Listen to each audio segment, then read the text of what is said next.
Next topic है हमारा agent of pollination. Agent of pollination का मतलब होता है जिनके थ्रू पॉलिनेशन हो।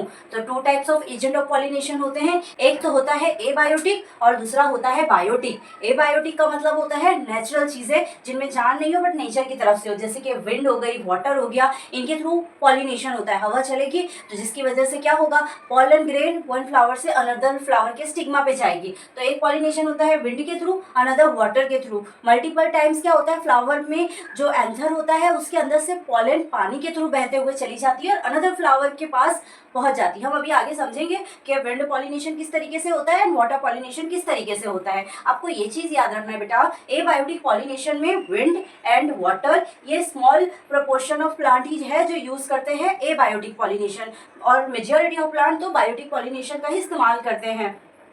अब हम जानेंगे जो एबायोटिक पॉलिनेशन विंड के थ्रू होता है वो कैसे होता है, और कॉमनली है ना विंड के थ्रू ही एबायोटिक पॉलिनेशन होता है स्मॉल प्लांट में। Pollination by wind, pollination by wind बहुत कॉमन है। हवा चलेगी, एक फ्लावर की जो एंथर है उससे पॉलन निकल के अनदर फ्लावर की स्टिग्मा तक पहुंचती है, बहुत कॉमन है। हवा चलती है, विंड चलती है, जिसके थ्रू ये फ्लावर से अनदर फ्लावर पर पॉलिनेशन हो जाता है। अब ये पॉलिनेशन कैसे होता है, जो पॉलन ग्रेन होती है वो बहुत लाइट होती है, नॉन स्टिकी होती है, जिसके थ्रू विंड करंट के थ्रू ये फ्लो कर जाती है। लाइट होती है ना, बहुत हल्की होती है और नॉन स्टिकी होती है, चिपकती नहीं है, इसलिए फ्लो कर जाती है विंड करंट के थ्रू। नेक्स्ट इसमें जो स्टिग्मा है वो फीदरी होता है। अभी हम जानेंगे, फॉर एग्जाम्पल देखो ये हमारा एंथर है, ये हो गया एंथर, ठीक है, और ये हो गया स्टिग्मा। अब हो गया एंथर और एंथर के ऊपर पॉलन है और ये है स्टिग्मा, ठीक है। अब देखिए क्या होगा बेटा, इसकी जो पॉलन है ना वो बहुत लाइट होती है और नॉन स्टिकी होती है। जैसे ही हवा चलती है ऐसे विंड करंट फॉर्म होता है ना, हवा चलेगी, हवा के झोंके के थ्रू ये सारे के सारे जो पॉलन है स्टिग्मा पे जाएंगे, और इसका जो स्टिग्मा है ना बेटा वो फीदरी होता है, हेयर होते हैं। देख रहे हैं आप कितने सारे फिगर है, कितने सारे हेयर्स है। जो ये जो एंथर के थ्रू पॉलन आ रही है ना, ये जो एंथर से पॉलन आ रही है, ये स्टिग्मा फिदरी यानी हेयर लाइक स्ट्रक्चर ज्यादा होने की वजह से ट्रैप कर लेते हैं, पकड़ लेते हैं। इस तरीके से आसानी से पॉलिनेशन हो जाता है, बहुत इजी है बेटा। विंड पॉलिनेशन में फ्लावर के अंदर सिर्फ वन ओव्यूल होता है, ठीक है, ये याद रखने जैसी चीज है। कई फ्लावर ऐसे हैं जिनमें वन ओव्यूल होता है और मल्टीपल फ्लावर ऐसे भी होते हैं जिनमें मैनी ओव्यूल्स होते हैं, लेकिन जो भी पॉलिनेशन विंड के थ्रू होगी उसमें सिर्फ वन ओव्यूल होगा। अब ये बेटा विंड पॉलिनेशन आपको पता होना चाहिए, ग्रास और कॉर्न कॉब, ये टू एग्जाम्पल है, इसमें कॉमन होता है, ठीक है। ग्रास में तो मोस्ट ऑफली कॉमन ही होता है, विंड पॉलिनेशन ग्रास में तो कॉमन है, और अनदर एग्जाम्पल आपको कॉर्न कॉब याद रखनी है। अभी मैंने आपको बताया है, ये हो गया है पॉलन और ये हो गया स्टिग्मा। जिन भी फ्लावर में विंड पॉलिनेशन होगी उनका स्टिग्मा बहुत ज्यादा फीदरी होगा, हेयर लाइक स्ट्रक्चर ज्यादा ग्रो होंगे, और ये जो विंड पॉलिनेशन के थ्रू ट्रांसफर होने वाली पॉलन है वो भी बहुत लाइट होती है, नॉन स्टिकी होती है, जिसकी विंड करंट के फ्लो के साथ ट्रांसफर हो जाती है। बहुत ईजी है, ओके।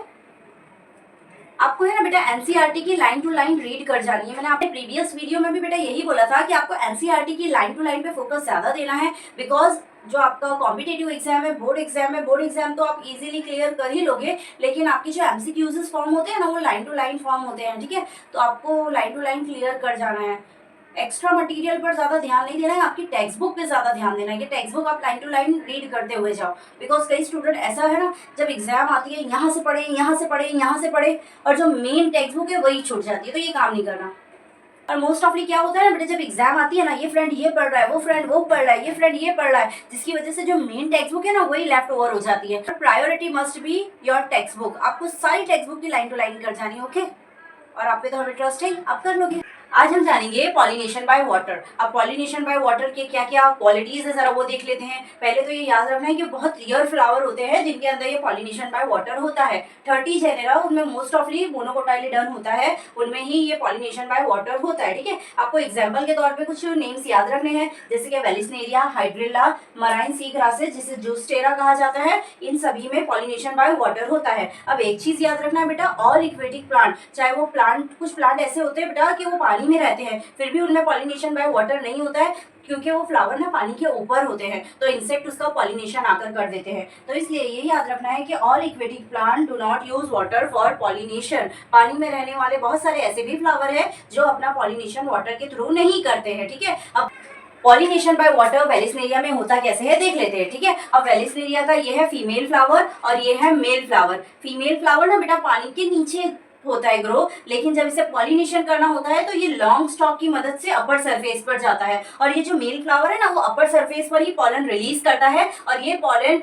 अपर सरफेस पर ही फीमेल फ्लावर के पास आती है। इस तरीके से पॉलिनेशन बाय वाटर वेलिस्नेरिया में होता है। हमने क्या देखा, मेल फ्लावर अपर सरफेस पे पॉलन रिलीज करेगा, फीमेल फ्लावर एक लॉन्ग स्टॉक के जरिए अपर सरफेस पर आएगा और ये पॉलन को गेन करेगा, पॉलिनेशन कंप्लीट करेगा। All aquatic plant do not use water for the pollination, इसे हम समझेंगे। अगर हम वाटर हाइशियंट और वाटर लिली की बात करें तो ये फ्लावर है ना वाटर के अपर साइड रहते हैं, बट वाटर का इस्तेमाल पॉलिनेशन के लिए नहीं करते हैं। ये फ्लावर वाटर के अपर साइड रहेंगे, सरफेस पर रहेंगे और इंसेक्ट के थ्रू इनमें पॉलिनेशन होती है।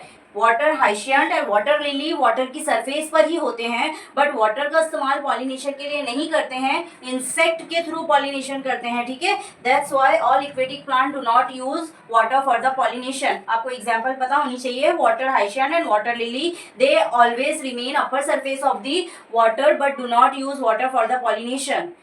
हम जानेंगे मराइन ग्रासेस यानी कि ज़ूस्टेरा में पॉलिनेशन कैसे होता है। इनमें फीमेल फ्लावर पानी के अंदर सब मराइन होती है और मेल फ्लावर भी अपनी पॉलन पानी के इनसाइड ही रिलीज करता है। इनमें पॉलिनेशन इनसाइड द वाटर होती है। इनमें जो पॉलन होगी वो रिबन लाइक होगी, लॉन्ग होगी, वेट पॉलन होगी, म्यूसिलेजीनियस की कवर होगी, म्यूसिलेजीनियस की कोटिंग होगी पॉलन ग्रेन के अपर साइड। ये पॉलिनेशन बाय वाटर ज़ूस्टेरा यानी कि मराइन ग्रासेस में होगा, जिसमें फीमेल और मेल दोनों फ्लावर के इनसाइड होंगे।